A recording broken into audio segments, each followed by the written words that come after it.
예, 시장의 맥락을 읽으면서 전략 세우는 시간입니다. 스페셜리스트 오늘은 KB은행 유신익 수석 이코노미스트 오셨습니다. 어서 오십시오. 네, 반갑습니다. 불과 얼마 전까지만 하더라도 중동 전쟁이 어떻게 확산이 될까요? 이게 막 이런 얘기했는데 그죠? 그런 얘기 좀 1도 안 합니다. 다 지나간 거고. 트럼프 관세가 지금 노이즈인데요.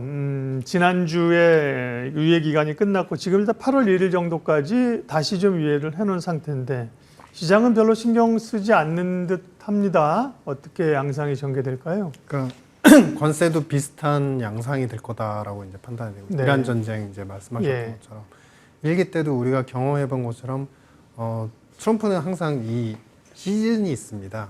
그러니까 관세에 대해서 강하게 압박을 하는 시즌이 있고 그 가운데서도 이제 동맹국들이나 자신에게 필요한 국가들에 대해서는 협상의 기간을 또 따로 주고요. 네.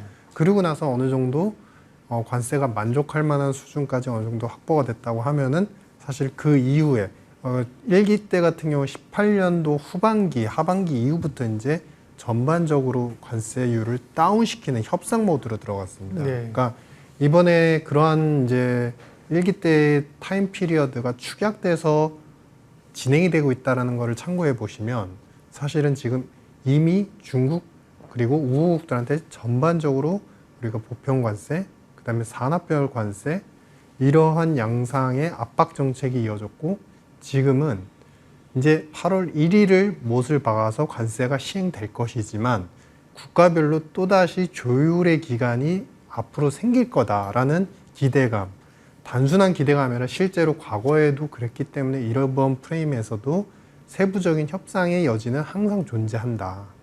그렇기 때문에 이런 것을 어느 정도 알고 인지하는 투자자들의 입장에서는 그렇게 큰 패턴의 변화를 일으키지 않는 것이다. 이렇게 보십니다. 소위 트럼프의 협상의 기술이라는 책을 읽어본 분들은 이거는 협상 과정이라고 이해할 수 있다는 말씀이신데 문제는 그런 트럼프의 전략이 미국 경제에 어떤 영향을 미치느냐. 지금까지는 아직 큰 영향을 미치지 않고 있지만 이번 주에 물가나 성장이나 고용이나 지금까지 지표는 좋습니다. 경기는 여전히 좋은 것인지 좋을 것인지 아니면 이 충격이 조만간 머지않은 시간에 드러나서 미국 경제 충격이 올 것인지 어떻게 보세요?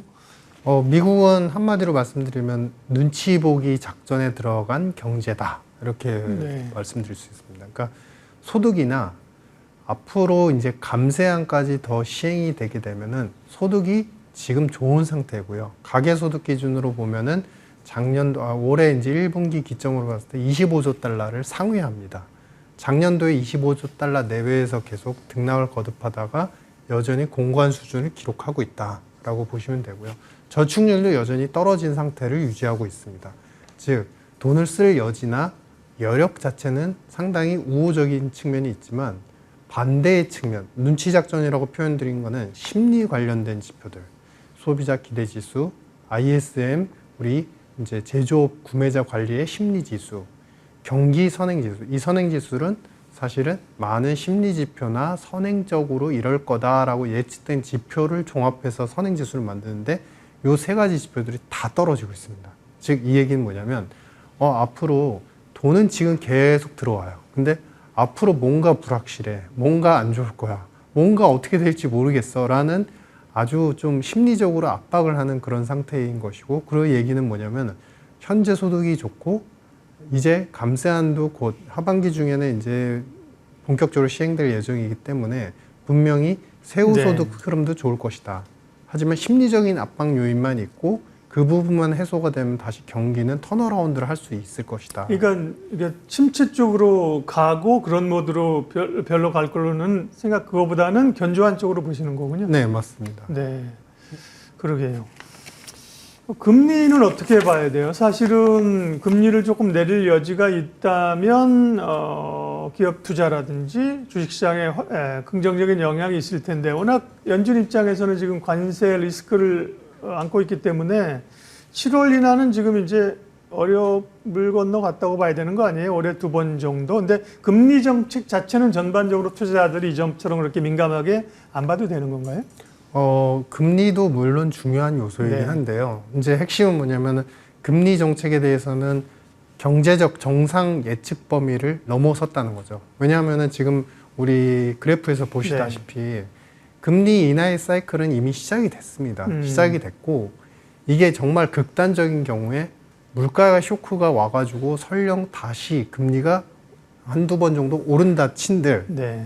인하의 사이클의 기조는 역사적 시점으로 봤을 때 여전히 유효하고 중요하신 말씀이네요. 예. 네, 현재 물가를 놓고 봤을 때는 오히려 또 잠깐이라도 금리가 올라갔다가 기준금리를 인상했다 떨어뜨릴 이유가 하나도 없는 상태입니다. 네. 다만 그럼에도 불구하고 파월 의장은 트럼프의 불확실성, 트럼프 정책에 대한 불확실성을 계속 언급하면서 지금 물가에 대해서는 안정적인 것을 좀 간접적으로는 인정하지만 그거를 갖다가 인하할 명분입니다라고 내세우지 않고 지금은 모르지만 앞으로는 어찌 될지 모릅니다라는 불확실성 요소를 자꾸 던지고 있습니다. 그거에 대해서 트럼프는 굉장히 불만 어린 상황이고요. 그래서 지난 주말에 우리 이제 나온 것처럼 사실은 주말 사이에서 그 파월의 사임론에 대해서 본격적으로 좀 재고를 하고 있고 논의를 하고 있다라는 이제 백악관의 표현이 있었는데요. 그만큼 지금 정치적으로 대립적인 구조에서 파월 의장이 뭔가 좀 후퇴를 하거나 이제 아웃될 수 있는 여지가 상당히 열리는 그런 국면이다 이렇게 보시면 될 것 같습니다. 네. 금리 쪽은 어쨌든 중요한 말씀이 금리 언제 내리는 거지? 이런 걱정이 있는데 아까 표 보여주신 것처럼 그 차트 앞에 한 번만 더 보여주시겠습니까? 그냥 정말 계속 올리던 구간들이 있었잖아요. 그죠? 앞에 그죠? 네. 그리고 지금은 다시 4.25까지 내려온 구간이라 저게 방향 자체는 아래쪽이다. 그죠? 금리 인하의 기조에 들어가 있다는 말씀이 되게 인상적으로 남았고요. 그 다음에 최근 시장에서 또 글로벌 시장에서 핫한 게 비트코인입니다. 그죠? 네. 네. 이제 기술주와 함께 위험 자산으로 비트코인이 엄청 강하게 하고 있고 스테이블 코인 얘기가 또 굉장히 중요한 화두잖아요. 네네. 네. 어떻게 보면 비트코인하고 스테이블 코인은 좀 달리 가는 것도 같은데 가상화폐 그리고 네. 또 스테이블 코인은 어떻게 이해해야 돼요? 가상화폐는 사실은 트럼프에게는 돈을 벌게 해주고 그 다음에 정부를 앞으로 꾸려가는 데 있어서 상당히 부채를 쓰지 않고 뭔가를 할 수 있는 그런 이제 통로라고 이제 판단을 하고 있는 것이고요. 스테이블 코인도 마찬가지입니다. 사실은 그동안에 각국 중앙은행이나 재무부에서 거의 10년 이상의 그 기간 동안에 스테이블 코인 혹은 CBDC, 그러니까 전자화폐 이 두 네. 개가 어떻게 다르냐면요. 돈을 찍어낼 때 CBDC는 그냥 현금으로 종이돈으로 안 찍어내고 그냥 디지털로 전자로 그렇죠. 찍어내는 네. 거예요. 예. 그러니까 돈의 그냥 일부 중에 하나인 것 뿐입니다. 근데 반대로 스테이블 코인은 뭐냐면 돈은 찍어내는데 그거의 아바타의 형상인 또 다른 스테이블 코인을 유통되게 만드는 거죠. 즉 이 얘기는 뭐냐면 이 스테이블 코인을 통해서 사실은 CBDC 못지않게 더 많은 유동성 확보를 하고 돈을 풀 수 있는 여지가 있다. 그렇기 때문에 그러한 요소 때문에 트럼프는 더 스테이블 코인을 이용해서 부채도 안 잡히고 민간의 유동성도 더 많이 풀리게 만들려는 유동성 확대에 대한 어떤 의지를 상당히 크게 갖고 있다. 이런 판단입니다.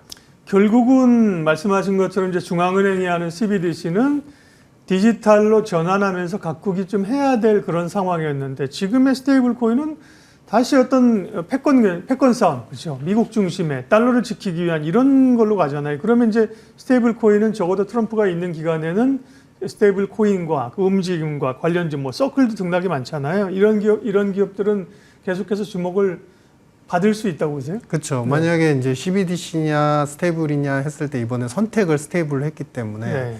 이건 정책적인 변수이기 때문에 사실은 흐름상 뭘 어떻게 할 수가 없습니다. 그래서 CBDC보다는 이제 스테이블 코인 관련해서 많은 이제 기업들, 발행, 유통, 수탁 기업들이 상당한 운영 수익을 얻을 수 있다. 뭐 이런 판단입니다. 그래서 이제 처음에 스테이블 코인 나왔을 때도 이게 뭐 이것도 뭐 암호화폐, 가상화폐 하나 일종 아니야? 코인 뭐 이렇게 생각했는데 그게 아니라 전체의 미국의 달러, 미국의 패권을 지키기 위한 미국의 이제 큰 그림, 빅픽처 가운데 하나라고 보니까 달라지는 거예요. 그러니까 앞으로도 잘 봐야 되고 그 다음 고민은 스테이블 코인 좋다. 미국이 지금 주도해서 가니까 자기네 이익을 위해서 갈 거잖아요. 그 시장도 커질 텐데 국내에는 그러면 이 스테이블 코인을 소위 원화 스테이블 코인이 만들어져서 활성화되거나 글로벌할 수 있겠느냐, 국내 관련된 기업들이 있겠느냐 이런 고민들이 항상 있어요. 사실 그래도 우리가 달러 대비해서는 항상 부족한 부분이 있긴 하지만 중요한 거는 그래도 미국의 달러 스테이블 코인과 연동해서 다중통화 스테이블 코인이라고 하는데요. 환율이라고 보시면 됩니다. 그래서 그런 부분에서 우리도 구축을 하고 운용을 해야 되기 때문에 국내 기업들도 당연히 관심을 갖고 주목을 하셔야 된다. 이 시스템 구축에 여러 가지 운용 수익들이 발생할 수 있다. 그렇게 판단이 됩니다. 우리 한은은 여기에 대해서는 스테이블 코인 관련해 좀 왔다 갔다 하는 것 같아요. 처음에는 이제 말씀하신 디지털 화폐 CBDC하고 이런 거 하면서 뭐 한강 프로젝트 이런 거 했다가 보면 또 뭐 적극적으로 아닌 것 같다가 최근엔 또 한다 그랬다가 왜 이렇게 오락가락하는 거예요? 그러니까 미국의 정책이 사실 그쪽으로 가고 있기 때문에 그전엔 CBDC가 당연히 전 세계 중앙은행과 재무부가 다 했기 때문에 연구를 하고 프로젝트를 서로 간에 개발했기 때문에 이쪽으로 갈 거라고만 생각했는데 갑자기 이제 미국에서 법안이 이제 상정이 되고 통과가 되니까 이제 어쩔 수 없이 맞춰가는 그 흐름에서 되게 보수적으로 지금 대응을 하고 있다. 이렇게 보시면 될 것 같습니다. 네. 스테이블 코인 관련해서 하나만 더 여쭤볼게요. 스테이블 코인 관련 질문을 왜 이렇게 많이 하느냐? 중요해서 그래요. 지금 흐름 자체가 굉장히 큰, 저는 박사님 어떻게 생각하냐면 얼마 전에 우리가 왔었던 그 메타버스나 NFT 흐름과 초반 흐름은 꽤 비슷하지 않나. 뭔가 잘 모르는데 상당한 기대감이 있는 건데요. 근데 결국은 패권 싸움이라면 중국은 이런 스테이블 코인에 대해서 어떻게 하고 있어요? CBDC나 스테이블 코인에 가서 중국의 어떤 움직임, 또 미국하고의 어떤 글로벌 시장에서, 왜냐하면 중국도 지금 위안화를 국제화하려고 여러 가지 노력했잖아요. 디지털 위안화를 국제화하려는 의지는 있지만 스테이블 코인까지는 아직은 아니다. 그러니까 오히려 이제 자신만의 위안화의 체계를 더 구축하고 싶은 거지. 민간에서 발행이 되는 이런 스테이블 코인을 통해서 어떻게 보면 미국의 질서에 같이 따라가려고 하고 있지는 않다. 그렇죠. 뭐 이런 판단. 네. 결국은 스테이블 코인도 달러나 미국 국채 중심으로 해서 이걸 그 기준 뭐라 그러죠? 기준 자산으로 가려고 하니까 중국이 또 끼어줄 틈이 많지 않나 보군요. 네. 자, 주식시장 얘기하겠습니다. 우리는 뭐 3,200을 찍고 올라온 상황이고, 미국도 주말엔 주춤했지만 지금 나스닥이나 S&P는 최고치예요. 그 유동성의 힘으로 보시는지, 그러면 미국이나 우리나 상승할 여력이 얼마나 있다고 보십니까? 오히려 지금 측면에서는 한국의 메리트는 여전히 계속 열려 있다라고 판단을 하고요. JP모건에서 뭐 여러 가지 정책들이 이제 어느 정도 실현화되면은 주가지수 5천이 무리수가 아니다라고 얘기를 한 것처럼 정책적인 변화, 주주에 대한 어떤 친화적인 정책, 그리고 중복 상장에 대한, 그리고 배당에 대한 여러 가지 이슈들이 사실 거의 20년 이상 지속이 됐던 것들인데 이게 이제 구조적으로 변화하고 있는 국면이라서 한국 시장 자체에 대해서 매크로나 경제 상황은 약하지만 금융에 대한 어떤 메리트들이나 투자했을 때 외국인들의 입장에서의 어떤 이득, 차익의 가능성들이 상당히 많아져서 외국인 수급도 멈추지 않을 것이다. 오히려 지수를 상정하기보다는 기간별로 봤을 때 1, 2년 이상은 더 강한 모멘텀이 올 수 있다. 이렇게 판단하고 있습니다. 네. 그래서 우리 증시의 상대적인 강세가 이게 어떤 단순한 이슈가 아니라 시장의 구조 변화이기 때문에 꽤 오래 갈 수 있다고 말씀하신 거고요. 그러면 이제 주목해야 될 섹터는 우리가 이제 요 코너 바뀌기 전에 이제 유신익 박사님이랑 전략하면서 유신익의 섹터 얘기도 했었잖아요. 관심 가질, 그죠? 지금 세상이 그러면 바라보는 지금 투자자들이 단기적으로 그냥 일주일, 한 달 있다 빠지는 장이 아니라고 하면 어떤 섹터, 어떤 업종에 투자해야 돼요? 지금 가장 괜찮아 보이는 건 여러 가지 측면에서 공통 분모를 갖고 있는, 이것도 좋고 이런 측면도 좋고 여러 가지 측면에서 금융주가 제일 베스트다라고 생각을 하고 있고요. 그래요? 그 다음 베스트가 국내의 스테이블 코인 발행, 운용을 할 수 있는 기업들. 이렇게 두 가지를 저는 이제 가장 메리트가 있다라고 개인적으로 판단하고 있습니다. 그러면 이제 우리가 그런 맥락에서 볼 때는 많이 얘기하는 게 AI잖아요. AI 모멘텀은 이제 우리로 얘기하면 반도체도 있고 전력기기도 있고 소프트웨어도 있는데 스테이블 코인이라는 것도 AI하고 좀 연관이 있어요? 맞습니다. 왜냐하면 결국에는 운용을 하거나 발행을 하거나 체킹, 그러니까 이 자금이 잘못된 자금인지 아닌지를 사람이 매일 할 수는 없어요. 그래서 AI 소프트웨어도 당연히 연계되어서 쓰여질 수밖에 없고, 그러면 어떻게 보면 운영사가 자체적으로 구축할 수 있는 힘이 있는 기업들이라고 하면 더 많은 어드밴티지가 있겠죠. 그래서 소프트웨어 기업들 중에서 관련되는 발행 운용을 스스로 할 수 있는 기업들은 반드시 찾아보셔야 된다. 뭐 이렇게 판단하고 있습니다.